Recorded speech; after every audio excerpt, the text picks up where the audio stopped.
Bismillahirrahmanirrahim. Assalamualaikum warahmatullahi wabarakatuh. Hamdan wa syukran lillah wa usalli wa usallimu ala rasulillah Sayyidina Muhammad ibn Abdillah wa ala alihi wa ashabihi wa mawalah, amma ba'du. Saudara-saudaraku yang dirahmati Allah subhanahu wa ta'ala, alhamdulillah kita berjumpa lagi dengan channel saya ini, dan semoga kalian semua sehat walafiat dan senantiasa ada dalam limpahan karunia serta rahmatnya Allah subhanahu wa ta'ala. Saudara-saudaraku yang dirahmati Allah subhanahu wa ta'ala, di video yang lalu kita lagi membahas rukun sholat, dan sekarang bahasan kita sampai kepada rukun sholat nomor keempat. Rukun sholat nomor keempat adalah membaca surah Al-Fatihah di setiap rakaat.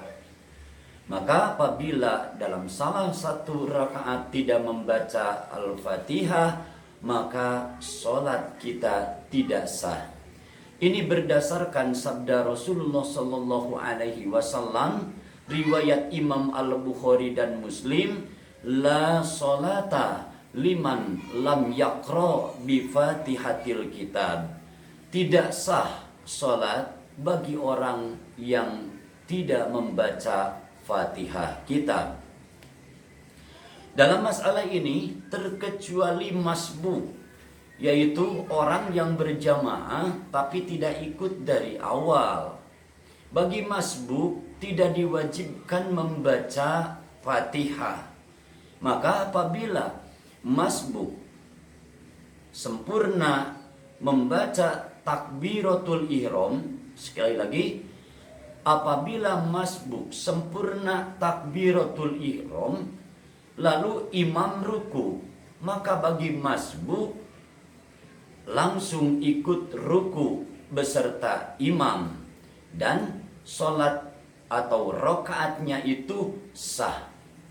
Saudara-saudaraku yang dirahmati Allah subhanahu wa ta'ala, dalam membaca surah Al-Fatihah ada syarat-syaratnya sehingga menjadi sah pembacaan surah Al-Fatihah itu.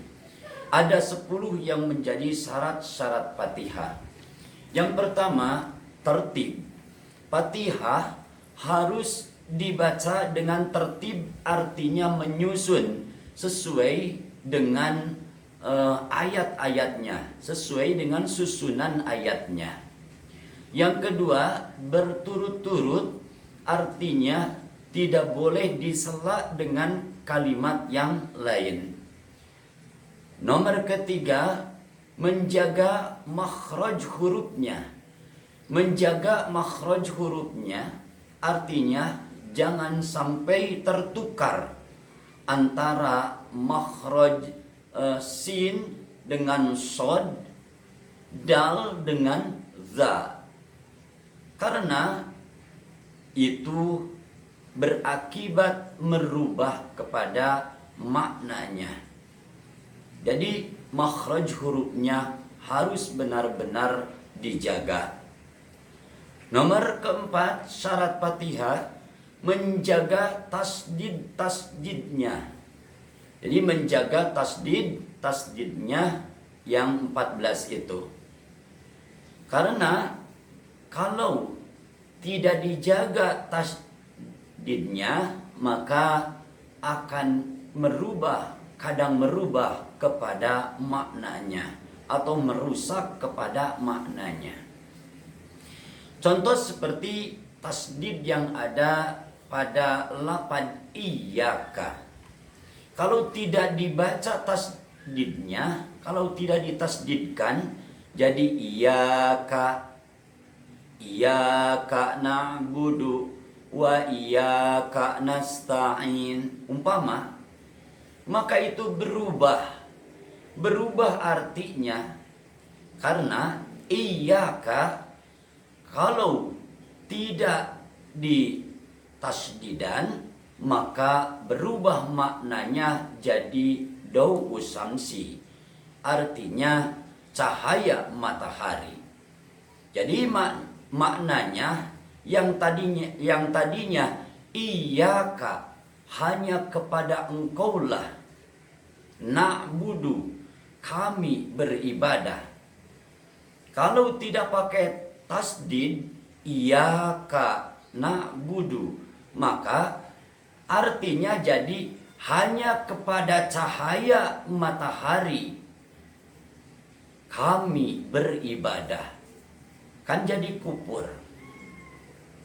Saudara-saudaraku yang dirahmati Allah Subhanahu wa taala, lalu yang kelima, syarat Fatihah itu tidak berhenti di tengah-tengah bacaan dengan maksud memotong bacaan.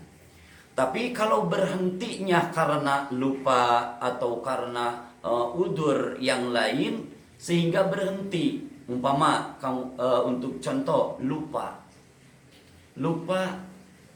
membaca Fatihah, susunan Fatihah umpamanya, sehingga berhenti dulu memikirkan, maka itu tidak menjadi apa-apa. Jadi tidak apa-apa, tidak membatalkan kepada bacaan Fatihah itu kalau berhentinya karena lupa. Nomor yang keenam, membaca seluruh ayat-ayat Fatihah termasuk basmalah. Karena menurut madhab Imam Syafi'i, basmalah adalah ayat dari Fatihah, ayat pertama dari Al-Fatihah, walaupun secara hukum bukan secara i'tiqad.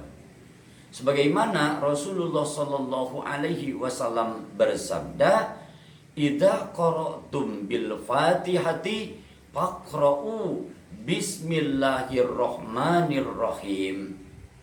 Apabila kalian membaca Al-Fatihah, maka bacakanlah bismillahirrahmanirrahim. Nomor yang ketujuh, tidak ada kesalahan yang merubah maknanya. Tidak ada kesalahan dalam membaca lafaz-lafaz Fatihah sehingga dapat merubah atau merusak maknanya. Seperti an'amta, jangan dibaca an'amtu, sebab jadi rusak maknanya. Kalau an'amta, engkau memberi nikmat. Kalau an'amtu, saya memberi nikmat. Nomor ke-8,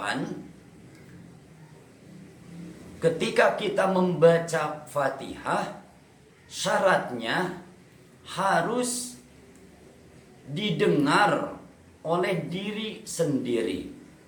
Harus terdengar oleh diri sendiri kita. Itu harus jadi syarat. Jadi tidak boleh di dalam hati, harus didengar diri sendiri. Bagi yang normal tentunya pendengarannya. Apabila yang kurang normal pendengarannya, maka tidak diharuskan dibaca dengan suara yang sangat keras. Jadi dibacanya biasa saja, seperti bacaan yang dibaca oleh orang-orang yang normal pendengarannya. Nomor ke-9 syarat Fatihah itu tidak diselingi dengan zikir atau bacaan yang lain. Sebagaimana di nomor yang kedua tadi. Nomor ke-10, Fatihah dibaca di posisi berdiri kalau sholat yang kita laksanakannya adalah sholat fardu. Saudara-saudaraku yang dirahmati Allah Subhanahu wa ta'ala, lalu perlu diperhatikan bahwa dalam membaca surah Al-Fatihah ada yang lebih utama, jangan diwakafkan atau jangan berhenti. yaitu di lapad an'amta alaihim. Di lapad an'amta alaihim lebih utama jangan diwakofkan, jangan berhenti di situ, karena itu bukan wakof dan bukan ujung ayat. Saudara-saudaraku yang dirahmati Allah Subhanahu wa Ta'ala, setelah kita membaca surah Al-Fatihah, lalu berhenti sejenak, lalu disunnahkan mengucapkan amin. Jadi berhenti begitu, ghairil maghdubi alaihim waladdallin. Berhenti sejenak seukuran membaca subhanallah, lalu disunnahkan membaca amin, yang disunnahkan diawali dengan lapad Rabbighfirli. Jadi Rabbighfirli amin. Bahkan boleh ditambah dengan wali walidayya. Rabbighfirli wali walidayya amin. Itu disunnahkan. Li hadisil Hasan annahu sallallahu alaihi wasallam qala aqiba waladdallin rabbighfirli. Karena Rasulullah sallallahu alaihi wasallam mengucapkan rabbighfirli setelah membaca waladdallin. Saudara-saudaraku yang dirahmati Allah Subhanahu wa Ta'ala, setelah itu disunnahkan kita membaca surah, walaupun surah pendek, disunnahkan itu. Atau disunnahkan kita membaca minimal 1 ayat dari surah Al-Quran, atau yang lebih utama membaca 3 ayat. Tapi ada yang lebih utama, biarpun surah pendek tapi kita baca 1 surah sekaligus, maka itu lebih utama. Dan yang disunnahkan membaca surah di sini adalah di 2 rakaat yang awal. Di 2 rakaat awal ini yang disunnahkan setelah membaca surah Al-Fatihah, membaca surah walaupun surah pendek. Saudara-saudaraku yang dirahmati Allah Subhanahu wa Ta'ala, lalu kalau kita berjamaah, bagaimana? Apakah kita disunnahkan membaca surah Al-Quran atau tidak? Di sini dikatakan bahwa kalau kita berjamaah, tentunya di solat yang dijaharkan, maghrib, isya, subuh. Di sini kita tidak disunnahkan untuk membaca surah Al-Quran. Tidak disunnahkan membaca surah Al-Quran. Malah di sini kita sunnah mendengarkan bacaan surahnya imam. Ini sebagaimana Allah Subhanahu wa Ta'ala berfirman, wa idza quri'al Qur'anu fastami'u lah. Apabila dibacakan Al-Quran, maka dengarkanlah. Dan Rasulullah sallallahu alaihi wasallam bersabda, idza kuntum khalfi fala taqra'u illa bi ummil Qur'an.